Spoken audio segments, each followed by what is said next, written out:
Votre histoire n'est pas encore terminée. Elle est encore en train de s'écrire. Peut-être que tout ne s'est pas passé comme vous l'aviez imaginé. Peut-être que certains projets ont échoué, que certaines décisions n'ont pas donné le résultat attendu, ou que certaines périodes ont été plus difficiles que vous ne l'aviez prévu. Mais tant que vous êtes encore ici, il reste quelque chose qui demeure ouvert, la possibilité de choisir une nouvelle direction. Réinventer sa vie commence rarement par un grand événement. Cela ne commence pas par la chance, ni par une opportunité parfaite. Cela commence lorsque vous comprenez que vous n'êtes pas obligé de continuer à répéter la même manière de penser, les mêmes réactions, les mêmes habitudes. Les stoïciens parlaient beaucoup de cela. Le passé peut enseigner, il peut faire mûrir, il peut même parfois vous endurcir, mais il n'a aucune autorité sur la décision que vous prenez aujourd'hui. La vie change lorsque votre posture change, lorsque vous commencez à penser avec plus de clarté, à agir avec plus d'intention et à assumer la responsabilité de la direction que vous êtes en train de construire. Dans cette vidéo, nous allons explorer 8 pratiques qui peuvent vous aider à réorganiser votre esprit, à retrouver votre concentration et à commencer une nouvelle phase avec plus de fermeté et de conscience. Parce que réinventer sa vie ne signifie pas effacer ce qui est passé. Cela signifie utiliser tout ce que vous avez déjà vécu comme matériau pour construire quelqu'un de plus fort, plus lucide et plus préparé pour l'étape suivante. Et cette construction peut commencer maintenant. Action 1. Évoluer compte plus que la perfection. La recherche de la perfection peut détruire votre progression. Elle semble être quelque chose de positif, elle ressemble à de la discipline, elle ressemble à un haut niveau d'exigence, mais très souvent c'est un piège déguisé en vertu. Martha Graham, l'une des plus grandes chorégraphes du XXe siècle, a ressenti cela de manière douloureuse pendant l'hiver de 1931. Après des mois entiers plongés dans une nouvelle série de danses, elle regardait son propre travail et ne voyait que des défauts. Les danseurs la couvraient d'éloges, les amis admiraient. Le public reconnaissait le talent. Mais à l'intérieur d'elle, il y avait une voix implacable qui disait que ce n'était pas suffisant. La frustration fut si grande qu'elle en est venue à dire « J'ai détruit mon année ». Non pas parce qu'elle avait échoué, mais parce qu'elle n'avait pas atteint un standard imaginaire qui n'existait que dans son esprit. C'est cela, le risque du perfectionnisme. Il n'améliore pas ce que vous faites, il vous fait croire que ce n'est jamais suffisant. Les personnes talentueuses souffrent encore davantage de cela. Leurs standards élevés, qui devraient les pousser vers l'avant, commencent à les bloquer. Au lieu de produire davantage, elles révisent trop. Au lieu d'avancer, elles hésitent. Comme on dit, le perfectionnisme est simplement une autre forme de paralysie. Et derrière cette paralysie, il y a quelque chose de simple, la peur. La peur d'échouer, la peur de ne pas impressionner, la peur d'être jugé, la peur de montrer sa vulnérabilité. Mais remarquez quelque chose de décisif.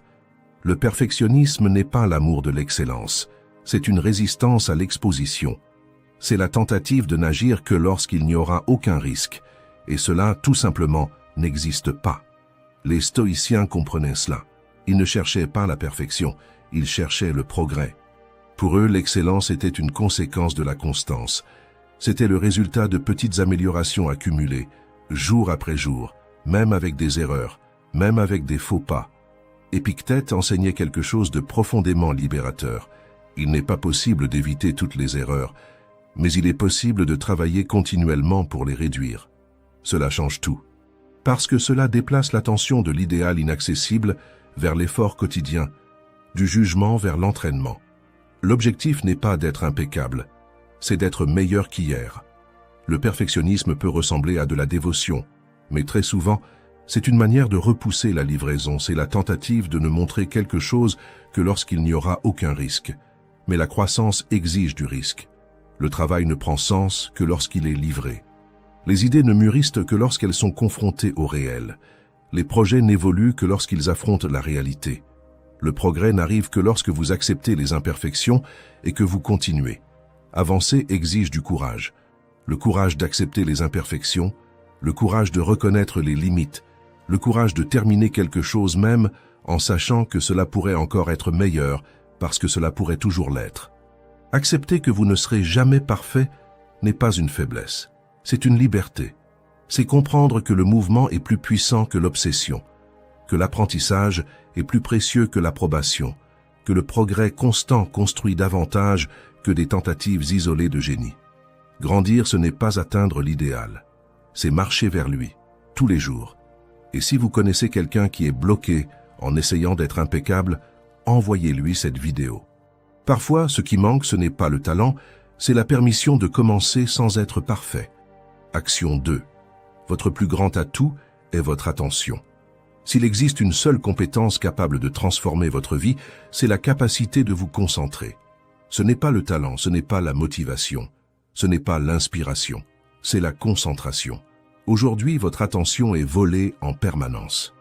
Notifications, messages, vidéos courtes, courriels, préoccupations, listes interminables, curiosité, anxiété, comparaison. Votre esprit se repose rarement. Il saute d'un stimulus à l'autre sans jamais terminer quoi que ce soit en profondeur. Et cela coûte cher, parce que la capacité à se concentrer est devenue rare. Et tout ce qui est rare devient précieux. Marc Aurèle comprenait cela avec une grande clarté. Il écrivait pour lui-même « Concentre-toi à chaque minute comme un Romain. Fais ce qui est devant toi avec précision, sérieux et justice. » Remarquez la simplicité de cela, il ne s'agit pas de faire 1000 choses, il s'agit de bien faire celle qui est devant vous, d'être entièrement présent. Un esprit fragmenté ne construit rien de solide, et ce que peu de gens comprennent, c'est que la concentration n'apparaît pas automatiquement. C'est une décision. Mais nous ne sommes pas interrompus seulement par le bruit extérieur. Nous sommes interrompus par le bruit intérieur, les pensées en suspens, les conversations qui restent dans la tête, les messages auxquels nous n'avons pas encore répondu, les préoccupations qui insistent pour revenir. Cal Newport, auteur de Travail en profondeur, affirme que les plus grandes réalisations humaines naissent de périodes de concentration profonde et ininterrompue. Ce n'est pas une intensité dispersée, c'est une profondeur soutenue. Sénèque vivait à Rome, au milieu du chaos des rues, des cris, des bruits constants. Malgré cela, il écrivait qu'il avait appris à endurcir ses nerfs contre les distractions. Il disait « Je force mon esprit à se concentrer et j'évite qu'il ne se détourne vers des choses extérieures. L'environnement peut être bruyant, mais si mon esprit reste tranquille, il n'y a pas de véritable perturbation. Voilà le pouvoir, ce n'est pas contrôler le monde. C'est contrôler sa propre attention. Et l'attention est une énergie dirigée. Là où elle va, votre vie va avec elle. La concentration ne n'est pas prête à l'emploi, elle se construit. La méditation aide, l'écriture aide, le silence aide. Mais ce qui aide surtout, c'est la décision consciente de faire une seule chose à la fois, avec une présence réelle. Vous ne serez pas parfait dans cela. Moi non plus, je ne le suis pas. Mais l'objectif n'est pas la perfection, c'est le progrès. Entraîner la concentration, c'est comme entraîner un muscle. Au début, il lâche vite, ensuite, il tient plus longtemps. Et avec le temps, il transforme votre capacité à produire, à apprendre et à vivre. Marc Aurèle nous enseignait à resserrer notre regard sur ce qui compte vraiment. Être là où vous êtes, pendant que vous y êtes. Cela paraît simple, mais c'est rare. S'il existe quelque chose qui mérite d'être cultivé, c'est cette capacité. Faire moins, mais faire avec profondeur. Dans les prochains jours, pratiquez quelque chose de simple. Quand vous faites quelque chose, soyez-y entièrement, sans diviser votre esprit, sans passer d'un écran à l'autre, sans fuir. Et je vous propose un premier défi pour commencer maintenant. Laissez votre like, abonnez-vous à la chaîne et écrivez en commentaire. Maintenant, il ne s'agit pas de l'algorithme, il s'agit d'engagement. À partir de maintenant, vous commencez à entraîner votre concentration dans tout ce que vous faites, parce que celui qui contrôle sa propre attention contrôle sa propre vie. Action 3. Devenez plus grand que vos faiblesses. Sénèque a lancé un défi qui traverse les siècles, direct et inconfortable. Montrez-moi un homme qui ne soit pas esclave. Cela paraît exagéré, mais ce ne l'est pas. Il observait quelque chose que peu de gens ont le courage d'admettre. Même les maîtres portèrent des chaînes invisibles. Beaucoup dominaient des territoires, des richesses et des personnes, mais étaient dominés par l'anxiété de tout perdre, par la peur constante, par le besoin de garder le contrôle. Pour Sénèque, le véritable esclavage n'a jamais été physique, elle a été mentale. Il disait, l'un est esclave du sexe, l'autre de l'argent, l'autre de la colère, l'autre de l'ambition. Et si vous êtes honnête avec vous-même, vous verrez que la question n'est pas de savoir si vous êtes esclave, mais de quoi? Nous sommes esclaves de l'approbation, de la validation, de l'espoir illusoire, de la peur de rester derrière. Esclaves de petites récompenses rapides qui nous donnent un plaisir immédiat et nous font payer un prix silencieux ensuite. Le chemin vers la liberté commence par un geste qui exige du courage, reconnaître ses propres chaînes. Parce que tant que vous ne nommez pas ce qui vous domine, vous continuerez à appeler habitude ce qui est déjà devenu une dépendance. Observez avec attention. Cela peut être le café dont vous jurez ne pas pouvoir vous passer. Cela peut être la cigarette qui est devenue une béquille émotionnelle. Cela peut être le téléphone que vous vérifiez toutes les quelques minutes comme si quelque chose d'urgent était toujours sur le point d'arriver. Cela peut être l'obsession des jeux, des paris, des promesses d'argent facile, en croyant que la prochaine tentative changera tout. Tout ce qui contrôle votre esprit contrôle votre vie. Si vous ne pouvez pas vous en abstenir, alors vous ne choisissez pas, vous réagissez. Et voici la partie la plus dure. Ce n'est pas l'habitude qui vous définit, c'est l'incapacité de lui dire non. La dépendance est un transfert silencieux de pouvoir. Vous abandonnez votre autonomie en échange d'un plaisir momentané. Et plus vous répétez, plus vous renforcez la chaîne. Certaines dépendances peuvent être coupées d'un seul coup. D'autres reviennent sous des formes différentes. Il y a ceux qui abandonnent la cigarette et deviennent esclaves du travail. Il y a ceux qui quittent l'alcool et plongent dans des compulsions numériques. La dépendance change de forme, mais la logique reste la même, la fuite. Les stoïciens comprenaient quelque chose d'essentiel. La liberté n'est pas faire ce que l'on veut, c'est être capable de ne pas faire. Tant qu'il existe quelque chose que vous n'arrivez pas à quitter, il existera une limite invisible qui empêchera votre grandeur. Parce que la grandeur exige la maîtrise, et la maîtrise exige une abstinence consciente. Peu importe si l'habitude est socialement acceptable, si elle gouverne vos décisions, elle vous gouverne. Alors faites de cette année une véritable rupture, pas symbolique, pas superficielle. Décidez d'arrêter d'être esclave de ce qui vous affaiblit. Commencez maintenant, pas demain. Votre liberté n'est pas un concept philosophique. C'est une pratique quotidienne, et votre grandeur dépend de ce que vous choisissez de ne pas nourrir. Action 4. La force de changer sa posture mentale. Vous devez changer votre esprit, non le lieu, car vos défauts vous accompagneront où que vous alliez. Sénèque. Cette phrase est inconfortable, et c'est précisément pour cela qu'elle est puissante, parce qu'il existe une illusion silencieuse qui nous poursuit. L'idée que le problème se trouve toujours à l'extérieur, dans l'environnement, dans les gens, dans le pays, dans le chef, dans la relation, dans la période de la vie. Mais Sénèque coupe cette illusion avec une précision chirurgicale. Vous pouvez traverser des villes, changer de maison, changer de travail, mettre fin à des relations, mais si votre mentalité reste la même, votre réalité restera la même. Imaginez quelqu'un qui décide de déménager en croyant que la nouvelle adresse apportera la paix, l'organisation et l'équilibre. Il emballe les meubles, change de décor, respire l'air nouveau, mais quelques semaines plus tard, le chaos réapparaît. Le désordre revient, l'anxiété revient. Pourquoi? Parce qu'avec les cartons, il a emporté les mêmes habitudes, les mêmes réactions, les mêmes schémas invisibles. Changer la scène ne transforme pas le personnage. Sénèque disait quelque chose d'encore plus direct. La maladie suit le malade. Si l'esprit est désorganisé, le monde semblera désorganisé. S'il y a de l'agitation à l'intérieur, n'importe quel endroit semblera insuffisant. C'est comme changer le décor d'un film sans modifier le scénario. Le paysage change, mais l'histoire reste la même. Et voici le point décisif. Les changements extérieurs soulagent. Les changements intérieurs transforment. Si vous voulez des résultats différents, vous devez agir à partir d'une identité différente. Il ne s'agit pas d'abandonner qui vous êtes, mais de faire évoluer la personne que vous avez été jusqu'à présent. Admettre qu'une partie du problème est en nous fait mal. Il est bien plus confortable de blâmer le travail, la famille, le système, le passé. Mais il y a quelque chose de profondément libérateur dans cette responsabilité, parce qu'au moment où vous comprenez que vous portez une partie de la cause, vous découvrez aussi que vous portez le pouvoir de la solution. Le stoïcisme n'enseigne pas la fuite, il enseigne la posture. Il enseigne que la véritable force ne réside pas dans le fait d'échapper à l'inconfort, mais dans le fait de le traverser avec conscience. Cela exige une action concrète. Revoir les habitudes automatiques, questionner les anciennes croyances, interrompre les schémas répétitifs. Cela exige la maturité de dire « si cela continue à se produire, peut-être que je dois changer ma posture ». Le progrès ne naît pas de changements dramatiques, il naît de petites décisions répétées avec constance. Fuir est facile, changer est inconfortable. Mais c'est l'inconfort qui façonne le caractère. Beaucoup se cachent derrière des distractions.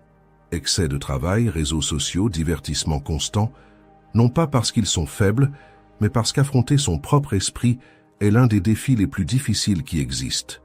Sénèque comprenait quelque chose d'essentiel. La paix n'est pas géographique.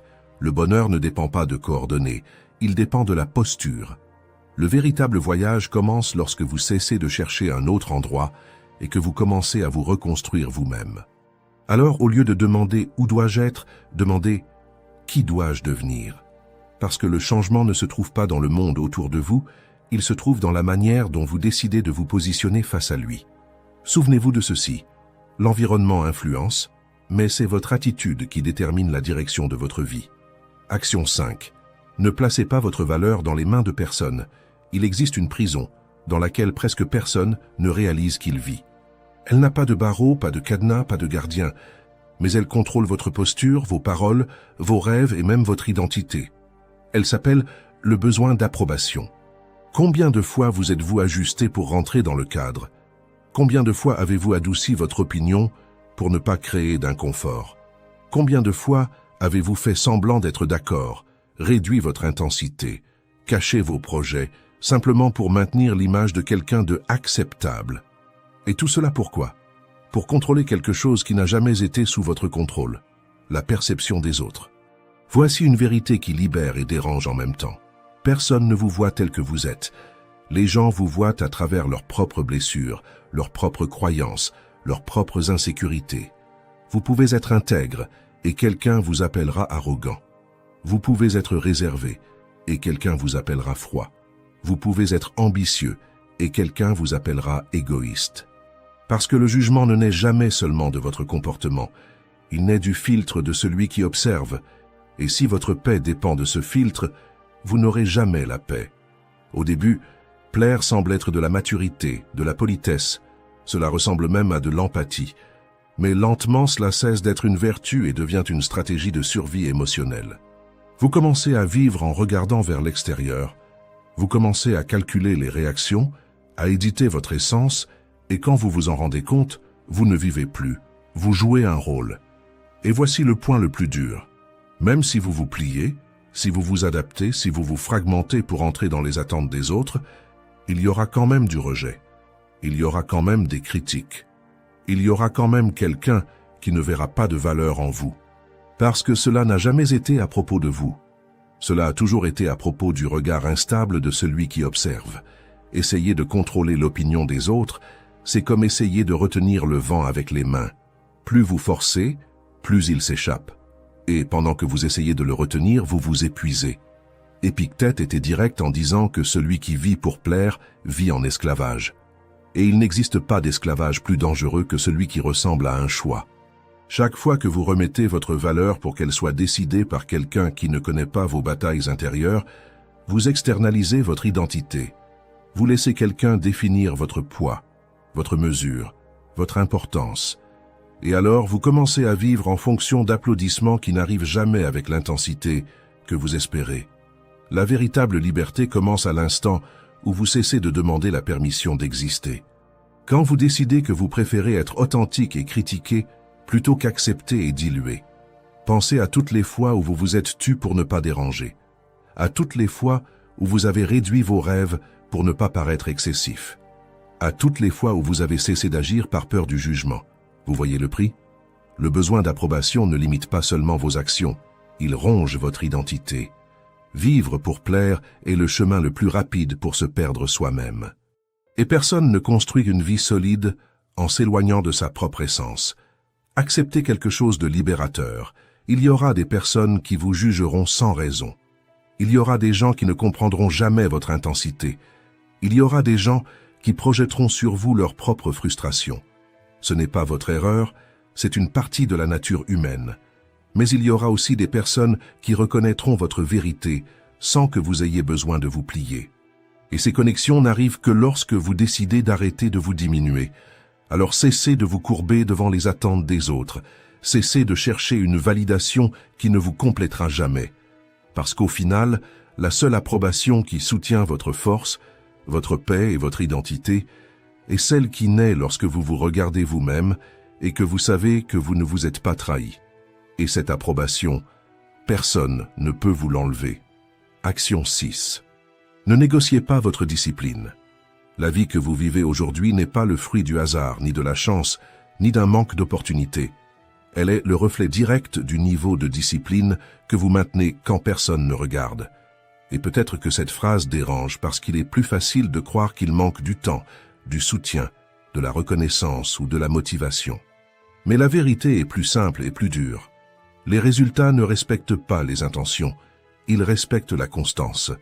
Pendant longtemps, vous avez peut-être vu la discipline comme un poids, comme quelque chose de trop rigide, comme une prison qui étouffe votre spontanéité, comme si être discipliné signifiait vivre une vie sans légèreté. Mais c'est une erreur. L'indiscipline n'est pas la liberté. L'indiscipline est une dépendance à l'impulsion. C'est vivre en réagissant à ce que l'on ressent sur le moment. C'est commencer quand on est motivé et abandonner quand cela devient difficile. C'est promettre sous l'effet de l'émotion et renoncer face à l'inconfort. Ce n'est pas la liberté. C'est de la fragilité. Les stoïciens comprenaient quelque chose que la plupart des gens ignorent. La liberté n'est pas faire ce que l'on veut. C'est ne pas être esclave de ce que l'on ressent. Épictète enseignait que celui qui ne se gouverne pas lui-même sera gouverné par les circonstances. Et les circonstances n'ont aucun engagement envers votre croissance. La discipline n'est pas une question de dureté excessive, c'est une question d'alignement. C'est le pont entre la personne que vous êtes aujourd'hui et celle que vous dites vouloir devenir. Sans elle, vos objectifs deviennent des désirs fragiles. Avec elle, vos désirs deviennent une construction. Imaginez votre esprit comme un cheval puissant. Si vous ne tenez pas les rênes, il part dans toutes les directions. Il court vers le plaisir immédiat, évite l'effort, fuit l'inconfort, et vous passez toute votre vie à courir en cercle. La discipline, c'est tenir les rênes. C'est se lever quand on n'en a pas envie, c'est continuer quand l'enthousiasme disparaît, c'est faire ce qui doit être fait, même quand personne n'applaudit. Et voici le point décisif. La discipline n'élimine pas votre liberté, elle construit votre liberté future. Chaque choix difficile maintenu aujourd'hui élimine une limitation demain. Chaque impulsion contrôlée renforce votre identité. Chaque engagement respecté renforce l'image intérieure d'une personne fiable. Parce qu'au fond, la discipline n'est pas une question de tâche, c'est une question d'identité. Quand vous tenez les promesses que vous vous faites à vous-même, vous renforcez votre respect de vous-même. Quand vous brisez vos promesses intérieures de manière répétée, vous affaiblissez votre propre confiance, et personne ne construit de la grandeur en ayant peu confiance en lui-même. Si vous voulez des résultats différents, vous avez besoin de standards différents. Pas de motivation passagère, pas d'explosions émotionnelles, mais d'une pratique quotidienne, répétée, même quand c'est inconfortable. La discipline, c'est choisir votre futur au-dessus de votre impulsion. Alors arrêtez de romantiser une liberté basée sur une volonté passagère. La véritable liberté naît quand vous dominez vos désirs, contrôlez vos réactions et maintenez vos décisions. Parce qu'au bout du compte, soit vous contrôlez vos impulsions, soit ce sont elles qui contrôlent votre vie. Action 7. Donnez une direction à votre propre vie et avancez. Pire que se tromper de chemin, c'est marcher longtemps, sans savoir où l'on va. Sénèque a écrit que « aucun vent n'est favorable pour celui qui ne sait pas où il veut arriver ». Et cette phrase ne parle pas de bateau, elle parle de vie gaspillée dans un mouvement sans sens. Vous pouvez être occupé, vous pouvez faire des efforts, vous pouvez essayer de vous améliorer, mais s'il n'y a pas de direction claire, tout effort devient dispersion. L'énergie sans focus se transforme en fatigue et le mouvement sans but devient frustration. C'est pourquoi je veux vous proposer quelque chose de simple, mais profondément transformateur. Choisissez un mot qui représente la personne que vous avez décidé de devenir. Un seul mot, pas un objectif extérieur, pas un résultat financier, pas une attente d'applaudissement. Un mot qui fonctionne comme un principe. Tout comme les pratiquants de yoga définissent une intention avant chaque séance, tout comme les méditants répètent un mantra pour garder l'esprit aligné, les stoïciens avaient eux aussi leurs principes directeurs, des mots qui décrivaient les vertus qu'ils souhaitaient incarner. Marc Aurèle cherchait à être honnête, modeste, direct et coopératif. Il ne se réveillait pas en se demandant « Qu'est-ce qu'ils vont penser de moi aujourd'hui ?» Il se réveillait en se demandant « Comment puis-je agir en accord avec ce que j'ai choisi d'incarner ?» Voyez-vous la différence? Choisir un mot, c'est choisir un or. C'est comme fixer les yeux sur une étoile dans le ciel quand tout autour est sombre. Au milieu du chaos, de l'excès de choix, des distractions constantes, ce mot devient une encre. Il réduit le bruit, il élimine le doute, il organise votre énergie. Si votre vie vous semble vide, peut-être que votre mot est intensité. Intensité dans la présence, dans les conversations, dans les projets, dans les expériences. Plus de vérité, plus de profondeur, plus d'implication réelle dans ce qui compte. Si vous vivez dispersé, peut-être que c'est discipline. Non pas comme rigidité, mais comme engagement silencieux envers ce qui construit votre avenir. Si vous réagissez par impulsion, peut-être que c'est tempérance. Équilibre face aux extrêmes, conscience avant l'action, pause avant la réponse. Moi, j'ai choisi tempérance. Non pas pour paraître vertueux, mais pour me rappeler chaque jour que vivre dans les extrêmes m'éloignait de moi-même. Chaque décision a commencé à être filtrée par ce mot. Chaque impulsion a commencé à être questionnée. Et, peu à peu, le chaos intérieur a commencé à s'organiser. Un mot ne change pas votre vie comme par magie, mais il change votre focus, et un focus répété change le comportement. Un comportement répété change l'identité, et l'identité change le destin. Alors réfléchissez sérieusement. Qui voulez-vous devenir? Quel défi savez-vous que vous devez affronter? Où avez-vous échoué à répétition? Peut-être que votre mot est courage, si vous devez arrêter de fuir. Peut-être que c'est constance, si vous commencez tout et terminez peu de choses. Peut-être que c'est patience, si vous voulez apprendre à faire confiance au temps de la vie. Peut-être que c'est présence, si vous êtes toujours partout, sauf dans l'instant présent. Choisissez quelque chose qui vous touche, quelque chose qui dérange au début, quelque chose qui vous confronte quand vous aurez envie d'abandonner. Ensuite, rendez ce mot impossible à ignorer. Écrivez-le, mettez-le en fond d'écran, utilisez-le comme mot de passe, laissez-le visible. Parce que ce que vous voyez tous les jours façonne ce que vous devenez. Votre mot doit être le filtre de vos décisions. Avant d'agir, demandez-vous, est-ce que cela est aligné avec la personne que j'ai choisi d'être? Si la réponse est non, ajustez. Si c'est oui, avancez. Ne vivez pas en réagissant, vivez en dirigeant. Choisissez votre mot, choisissez votre nord et permettez que cette décision réorganise votre posture, votre énergie et votre identité. Parce que lorsque vous savez où vous allez, même le vent contraire devient un entraînement. Action 8. Le travail le plus important, c'est vous. Personne ne vient vous construire. Il n'existe aucun mentor invisible en train de modeler votre caractère. Il n'existe aucun destin en train d'organiser vos choix. Il n'existe aucun hasard en train de polir votre discipline. Si quelque chose doit être sculpté dans votre vie, ce sera par vos décisions. Épictète a laissé une affirmation directe et presque inconfortable. La matière première pour former une personne bonne et excellente est sa raison directrice. Le corps appartient aux médecins. La terre appartient aux agriculteurs. Mais votre esprit vous appartient. Cela signifie que le matériau le plus précieux de votre vie n'est pas à l'extérieur. Il est à l'intérieur. Votre esprit est l'atelier, votre raison est l'outil, et votre caractère est l'œuvre en construction. La question est, traitez-vous cela avec le sérieux que cela mérite? Parce que chaque pensée répétée renforce une identité. Chaque décision repoussée façonne un schéma. Chaque distraction acceptée redessine votre avenir. Vous ne vivez pas seulement des jours ordinaires. Vous êtes en train de sculpter la personne que vous allez devenir. Vous êtes le projet le plus important de votre vie.